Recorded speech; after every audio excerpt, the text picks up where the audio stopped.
स्वागत है दोस्तों आपका आराध्या डिजिटल एकेडमी में। ये मेरा फर्स्ट वीडियो है और मैं पूरी इंडियन पॉलिटी आपको कवर कराऊंगी। आज हम पढ़ेंगे भारतीय संविधान की अनुसूचियाँ। भारतीय संविधान में जो मूल संविधान था उसमें कितनी अनुसूचियाँ थी? 8। और वर्तमान में कितनी अनुसूचियाँ है? 12। तो हमारा पहला ही क्वेश्चन ये बनता है कि भाई मूल संविधान में कितनी अनुसूचियाँ थी? तो मूल संविधान में कितनी अनुसूचियाँ थी? 8। ये देखो, मूल संविधान में कितनी अनुसूचियाँ थी? 8। मूल संविधान में कितनी अनुसूचियाँ थी? 8। और वर्तमान में कितनी अनुसूचियाँ? 12। आप मेरे साथ दोहराना। अब हम देखेंगे जो अनुसूचियाँ है मूल संविधान में, जो अनुसूचियाँ थी फर्स्ट से लेके 8 तक, अनुसूची 1 से लेके 8 तक मूल संविधान का पार्ट थी। फिर हम जब पढ़ेंगे तब 1 से लेके 8 तक एक साथ पढ़ेंगे, और जो बाद में अनुसूचियाँ जोड़ी गई 4 अनुसूचियाँ उनको हम अलग पढ़ेंगे। हमें याद करना है, हमें जैसे जो अनुसूचियाँ याद करना है इनके मतलब ग्रुप बना लेंगे। जैसे हमें अनुसूची 1 से 4 तक याद कर लेंगे, फिर 5 और 6 सेम जैसे उनको याद कर लेंगे, फिर 7 और 8 को याद करेंगे। तो अब हमें देखेंगे अनुसूची फर्स्ट, अनुसूची प्रथम। अनुसूची प्रथम में क्या है? अनुसूची प्रथम में कुछ नहीं है, भारत के राज्य व संघ शासित प्रदेश या केंद्र शासित प्रदेश। अनुसूची फर्स्ट, ये भारतीय संविधान का भाग फर्स्ट हो या अनुसूची प्रथम हो, उस समय भारत के राज्य क्षेत्र या भारत के संघ शासित क्षेत्र के बारे में बताया गया है। भारत के राज्य व संघ शासित प्रदेश। तो वर्तमान में भारत में कितने राज्य हैं? 28 राज्य हैं व 8 केंद्र शासित प्रदेश हैं। कितने राज्य हैं वर्तमान में भारत में? 28 राज्य और 8 केंद्र शासित प्रदेश है। अनुसूची फर्स्ट, अनुसूची फर्स्ट किसकी बात करती है? अनुसूची फर्स्ट बात करती है भारत के राज्य व केंद्र शासित प्रदेशों की। फिर अनुसूची सेकंड, अनुसूची सेकंड में वेतन और भत्ते। अब किनके वेतन भत्ते? भारत के राष्ट्रपति, भारत के उपराष्ट्रपति, लोकसभा का अध्यक्ष, लोकसभा का उपाध्यक्ष, राज्यसभा का सभापति, उपसभापति, राज्य के विधानमंडल के अध्यक्ष, के सर्वोच्च न्यायालय, इन सब के वेतन और भत्तों की बात की गई अनुसूची सेकंड में। अनुसूची सेकंड में हम देखते हैं, अनुसूची जो सेकंड में बात की गई है वो किसकी बात की गई? अनुसूची सेकंड बात करती है वेतन और भत्तों की। जहां अनुसूची फर्स्ट में या भारतीय संविधान का अगर भाग फर्स्ट है या अनुसूची फर्स्ट है, उसमें भारत के राज्य व केंद्र शासित प्रदेशों की बात है। अनुसूची फर्स्ट में क्या है? भारत के राज्य व केंद्र शासित प्रदेश। अनुसूची सेकंड में क्या है? वेतन व भत्ते। अनुसूची सेकंड में क्या है? वेतन भत्ते, भारत के राष्ट्रपति, उपराष्ट्रपति, लोकसभा का अध्यक्ष, उपाध्यक्ष, इन सब के वेतन व भत्तों के बारे में बताया गया अनुसूची सेकंड में। और अनुसूची थर्ड में क्या है? शपथ। शपथ किनकी? इनकी शपथ भारत के मंत्रियों की, भारत के एमपी की, भारत के एमएलए की, उच्चतम न्यायालय के न्यायाधीश की, इन सब की शपथ की बात करती है अनुसूची थर्ड। तो हमें याद हो गई 3 अनुसूची, एक साथ याद कर लेते हैं हम। अनुसूची फर्स्ट हमने देखा, अनुसूची फर्स्ट, ये देखो मैं इसको जूम कर देती हूँ, ये है अनुसूची फर्स्ट। अनुसूची फर्स्ट में क्या किया था हमने? अनुसूची फर्स्ट में क्या है? भारत के राज्य व केंद्र शासित प्रदेश। अनुसूची फर्स्ट में क्या है? भारत के राज्य व केंद्र शासित प्रदेश। फिर अनुसूची सेकंड में क्या है? वेतन व भत्ते। अनुसूची सेकंड में क्या है? वेतन व भत्ते। और अनुसूची थर्ड में क्या है? शपथ। अब मेरे हिसाब से आपको याद हो गई होगी। हमने देखा कि अनुसूची फर्स्ट देख ली, सेकंड देख ली और थर्ड देख ली। अब हम अनुसूची फोर्थ पढ़ेंगे। देखो ये अनुसूची फोर्थ में है राज्य और केंद्र शासित प्रदेशों के लिए राज्यसभा में सीटों का आवंटन। अनुसूची फोर्थ बात करती है, अनुसूची फोर्थ बात करती है राज्य व केंद्र शासित प्रदेशों के लिए राज्यसभा में सीटों का आवंटन। तो अनुसूची फोर्थ में क्या है? राज्यसभा में सीटों का आवंटन। अनुसूची फोर्थ किसकी बात करती है? राज्यसभा में सीटों का आवंटन। अब हमें ये 4 अनुसूचियां एक साथ ही याद करनी है। अनुसूची फोर्थ तक एक टुकड़ों में याद कर लेंगे, हम 8 में से 4 एक साथ याद करेंगे। अब फोर्थ देखो, हम फोर्थ में क्या करें? अनुसूची फर्स्ट में क्या था? भारत के राज्य सॉरी भारत के राज्य व संघ शासित प्रदेश। अनुसूची सेकंड में क्या था? वेतन भत्ते। और अनुसूची थर्ड में क्या था? शपथ। और फोर्थ में क्या था? राज्यसभा में सीटों का आवंटन। ठीक है, आपको याद हो गई होगी। अब अनुसूची 5 व अनुसूची 6 को हम एक साथ पढ़ेंगे, क्योंकि अनुसूची 5 व 6 में सब्जेक्ट लगभग सेम साक है। जनजातीय क्षेत्रों के प्रशासन की बात करती है। तो अनुसूची 5 किसकी? अनुसूची 5 बात करती है अनुसूचित जाति और जनजातीय क्षेत्रों का प्रशासन। किसका? अनुसूचित जाति और अनुसूचित जनजातीय क्षेत्रों के प्रशासन के बारे में बात करती है। फिर अनुसूची 6, अब हम देखते हैं अनुसूची 6। अनुसूची 6 में ये जनजातीय क्षेत्रों के प्रशासन की बात करता है, लेकिन जो अनुसूची 6 है वो पर्टिकुलर स्टेट है उनकी जनजातीय क्षेत्रों की बात करता है, जैसे असम, मेघालय, त्रिपुरा, मिजोरम। ये चारों स्टेट आपको याद ही करने पड़ेंगे, क्योंकि इन चारों स्टेटों को जो जनजातीय है उनके क्षेत्रों के प्रशासन की बात करती है अनुसूची 6। अनुसूची 5 में अनुसूचित जाति और जनजाति क्षेत्रों का प्रशासन है। दोनों अनुसूचित मतलब जनजातीय क्षेत्रों के प्रशासन की बात करती है। अनुसूची 5 है वो अनुसूचित जाति व जनजाति क्षेत्रों के प्रशासन की बात करती है, और अनुसूची जो 6 है वो असम, मेघालय और त्रिपुरा, ये 4 स्टेटों की जो जनजाति है उनके प्रशासन की बात करती है। अब आपने देखा होगा, अब 2 अनुसूची आपको एक साथ याद हो गई भाई, अनुसूची 5 और अनुसूची 6। अनुसूची 5 और 6 दोनों आपको एक साथ याद करनी है।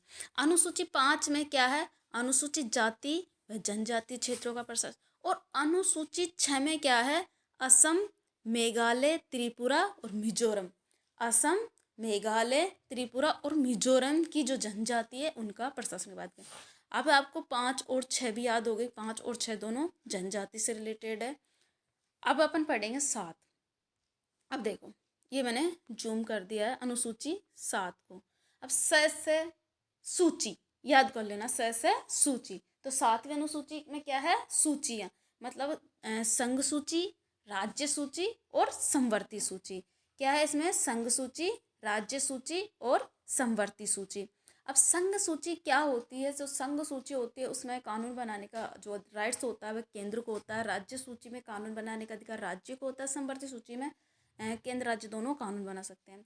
अब हम देखते हैं कि संघ सूची में जो मूल रूप से कितने विषय थे और वर्तमान में कितने विषय हैं। संघ सूची में हम देखते हैं कि मूल रूप से जो संघ सूची है उसमें मूल रूप से कितने विषय थे, ये देखो मैंने जूम कर दिया है। अब आपको आराम से दिख रहा होगा। संघ सूची में मूल रूप से 97 विषय थे। कितने विषय थे? 97। और वर्तमान में कितने विषय हो गए? 100। संघ सूची में कितने विषय थे? 97, अब 100 हो गए। राज्य सूची में कितने थे? मूल रूप से 66, अब 61 हो गए। और समवर्ती सूची में 47 थे, अब 52 हो गए। अब ये आपको ऐसे याद करना है। देखो, पहले कौन सी सूची थी? पहले सूची थी संघ सूची। तो संघ सूची में कितने विषय थे? पहले थे 97, अब 97 से अब कितने हो गए? 100। संघ सूची में 97, 97 से 100। संघ सूची में 97, 97 100। राज्य सूची में 66, 66 से अब हो गए 61। राज्य सूची में 66, अब हो गए 61। समवर्ती सूची में 47 थे और अब हो गए 52। यह 7वीं अनुसूची अपनी कंप्लीट हो गई। 7वीं अनुसूची बिल्कुल याद रहेगी, 7वीं भूलना ही नहीं है आपको। से सूची, से सूची, तो 7वीं अनुसूची में सूची है। अब हमने 8वीं अनुसूची देखेंगे। अब 8वीं अनुसूची में जो संविधान में जो संवैधानिक मान्यता प्राप्त जो भाषा है उनके बारे में, संविधान द्वारा मान्यता प्राप्त भाषा है। इसमें क्या है? हमारे संविधान ने जिन भाषाओं को मान्यता दे रखी है उन भाषाओं की बात करता है। अनुसूची 8 में क्या है? संविधान द्वारा मान्यता प्राप्त भाषा है। तो मूल संविधान में जो संविधान द्वारा जो मान्यता प्राप्त भाषा थी वो केवल 14 थी।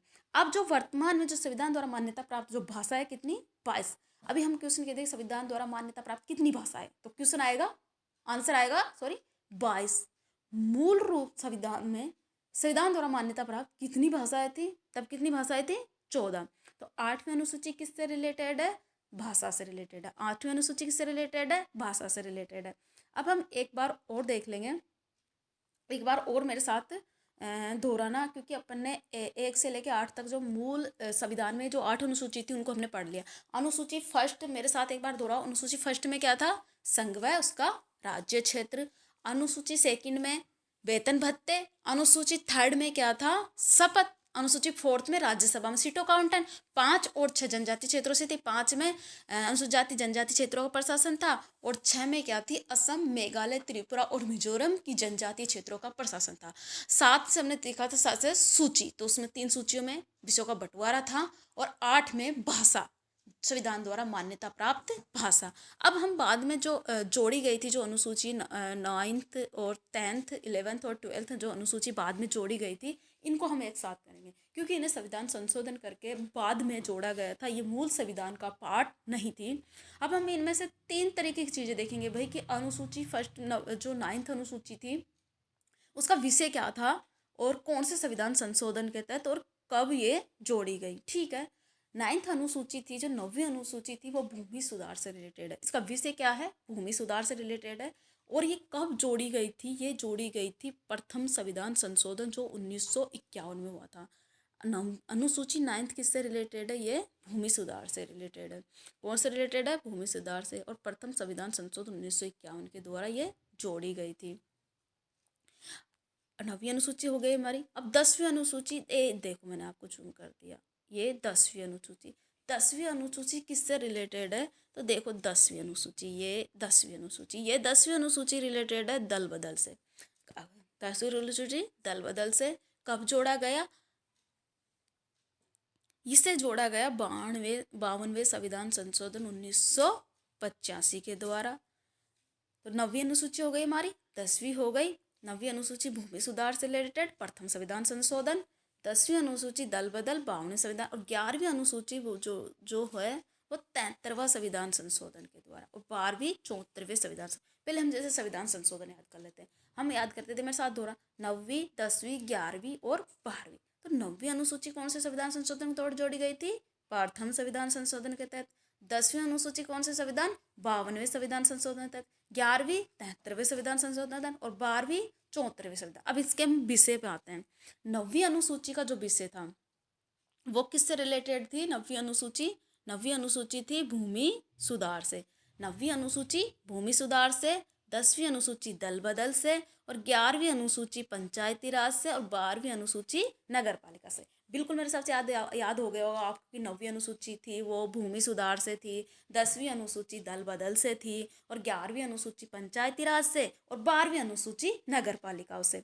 तो हमें इनके विषय याद हो गए और इनके संविधान संशोधन भी याद हो गए। फिर 9वीं अनुसूची प्रथम संविधान संशोधन के द्वारा, 10वीं अनुसूची 52वें संविधान संशोधन के द्वारा 52वें, और 11वीं अनुसूची 73वें संविधान, और 12वीं जो अनुसूची जोड़ी गई 74वें संविधान। तो एक साइड में हम इनके संविधान संशोधन याद हो गए। फिर हम इनके विषय देखेंगे। 9वीं अनुसूची का जो विषय था वो भूमि सुधार से रिलेटेड थी, 10वीं अनुसूची दल बदल से, और 11वीं अनुसूची पंचायती राज से, और 12वीं अनुसूची नगर पालिकाओं से। ये मेरे हिसाब से अब आपको पूरी अनुसूचियाँ याद हो गई होगी। इनको जब आप याद करो तब 1 से 8 तक के क्रम में जो मूल संविधान में दी गई थी अब वो भी आपको याद हो गई होगी, और 9 से 10 तक उनको एक सीक्वेंस में याद करना है। जो 11वीं अनुसूची उसमें 29 विषय हैं और 12वीं अनुसूची में 18 विषय हैं। Okay, thank you.